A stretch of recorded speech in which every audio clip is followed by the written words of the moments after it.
yang punya kekuatan intelektual, kekuatan spiritual, dan berbagai kekuatan lainnya. Nah, secara praktis yang memang kita betul-betul kerjakan adalah bagaimana kita membangun budaya yang sesuai dengan jati diri. Makanya kita punya program ngaji Pancasila, mengembangkan berbagai seni yang luhur termasuk seni wastra gitu ya. Dan yang lain-lain kita bergerak mulai dari sektor lingkungan, sektor pertanian organik, sektor kedaulatan pangan ya. Ya, meskipun kita kecil karena kita basis gotong royong, tetapi ini memberi harapan untuk masa depan bahwa kalau semakin banyak orang mau berbuat yang baik, kebaikannya akan menular, semakin banyak orang juga akan bersama-sama membuat kebaikan. Oke, luar biasa ya. Nah ini kalau untuk anak-anak atau konten kreator ya, baik itu pemula atau mungkin yang sudah punya banyak follower begitu, apakah dari Pusaka Indonesia pun juga ada kegiatan mengajak mereka untuk memanfaatkan apa yang mereka miliki untuk kembali lagi ya, membumikan nilai-nilai Pancasila begitu, nilai luhur Pancasila. Ya, baru saja tadi di pagi hari kita memang ada coaching klinik dari seorang pakar digital creation gitu ya, kepada anak-anak muda bagaimana mereka bisa ikut serta untuk menyebarkan nilai-nilai Pancasila, menyebarkan hal-hal yang baik. Dan kita juga memang kegiatannya juga banyak menyasar anak sekolah, ngajari mereka cara mengolah sampah, membuat kompos, ya, membangun kesadaran akan lingkungan yang lebih baik dan seterusnya. Termasuk juga untuk para pelaku UMKM, Pak? Ya, kita punya namanya Social Entrepreneur Academy. Oke. Ya, bahkan itu dari nol kita bimbing supaya bagaimana bisa menjadi orang yang berikan. Luar biasa. Kita beri tepuk tangan juga untuk teman-teman kita dari Pusaka Indonesia yang juga sudah bekerja sama dengan RRI ya, meng-create acara Gita Fest 2026. Semoga juga berlanjut di tahun-tahun berikutnya ya Pak ya, harapannya begitu. Kemudian ke Profesor Musdah Mulia. Seringkali masyarakat memahami Pancasila sebagai konsep yang besar, tapi kesulitan menerapkannya dalam kehidupan sehari-hari begitu. Kalau Prof. Musdah sendiri bisa nggak ngasih contoh yang konkret gitu ya, bagaimana anak-anak muda, anak SMA atau mungkin mahasiswa, pelaku UMKM misalnya maupun konten kreator untuk dapat mengimplementasikan nilai-nilai Pancasila dalam aktivitas mereka khususnya di ruang digital, karena sekarang ini kan zamannya digital sekali begitu. Nah, sebetulnya nggak sulit ya, kita lihat aja konten konten kreator misalnya, dia memproduksi konten-konten yang isinya tuh edukasi. Yeah.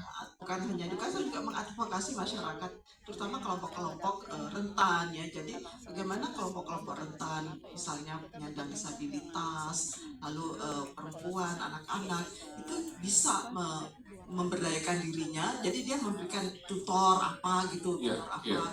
Jadi itu kan memberikan edukasi kepada masyarakat. Itu kan sudah bukan hanya bermanfaat untuk diri kamu, tapi juga bermanfaat untuk masyarakat ya. Dan itu kalau secara agama pasti berpahala ya, kalau kalian cari pahala pastinya itu amal jariah lah dalam agama ya. Jadi saya kira bagaimana caranya kita itu hidup bermakna, itu loh kata paling penting ya.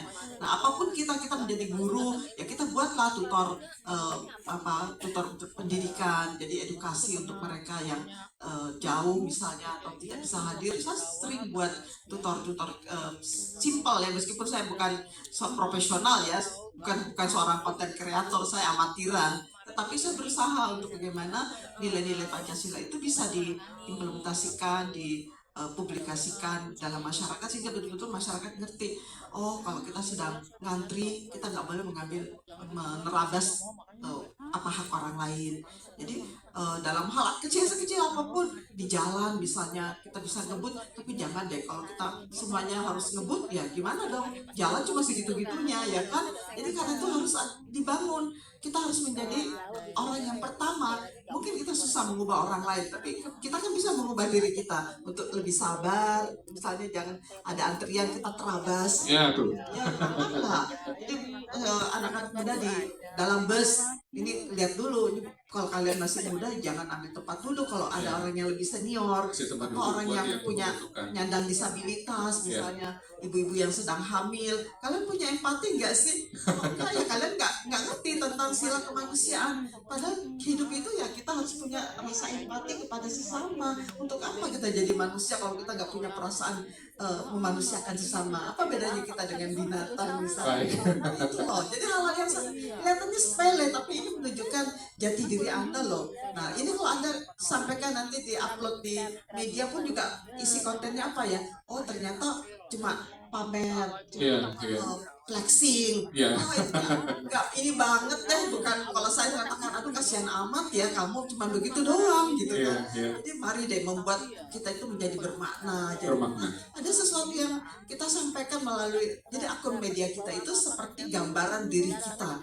Jadi yang matakan karena kamu bisa bersembunyi bahwa gak kelihatan kamu siapa gitu, oh jangan, karena rekam jejak itu akan menunjukkan siapa kamu. Jadi jangan mengupload hoax, jangan mengupload Baik. informasi. Prof Musda, karena waktunya terbatas ini, maaf sekali ya, jadi saya potong. Sebelum kita akhiri mungkin closing statement singkat saja. Yang pertama dari Bu Gumala, nanti ke Prof Musda, terakhir dari Pak Setio. Silakan. Closing statement terkait dengan generasi digital dan tantangan kebangsaan. Jadi saya berusaha berharap tahun 2045 bangsa kita terutama yang kaum muda makin maju karena dengan memikirkan ke depannya moral, ya, etika, sopan santun, baca yang luas seluas-luasnya. Dengan begitu baru kita bisa meraih 2045 bagi anak-anak muda menjadi lebih cerdas dan pandai berwibawa. Insya Allah. Insya Allah. Baik, Prof Musda, silakan singkat saja. Saya hanya ingin mengajak kita semua untuk menjadikan ruang digital ini menjadi ruang peradaban, di mana kita hanya mengupload, ya, hanya mengunggah hal-hal yang positif, konstruktif untuk kemanusiaan. Terima kasih. Baik, terima kasih. Pak Setio, penutup silakan. Iya, anak-anak muda di zaman sekarang tentu saja akan menjadi pemimpin di masa depan. Jika memang kita punya cita-cita bangsa ini menjadi bangsa yang sejahtera, bangsa yang maju, nasib bangsa di tangan mereka. Maka tugas kita, orang-orang yang sudah mulai matang, bahasa lainnya kita sudah mulai sepuh ya, ya betul-betul harus bisa menjadi teladan bagi anak-anak muda supaya mereka ketemu jalan terang dalam kehidupan berbangsa dan bernegara. Baik, kita beri tepuk tangan untuk semua narasumber yang sudah hadir dalam dialog sore hari ini. Yang jelas,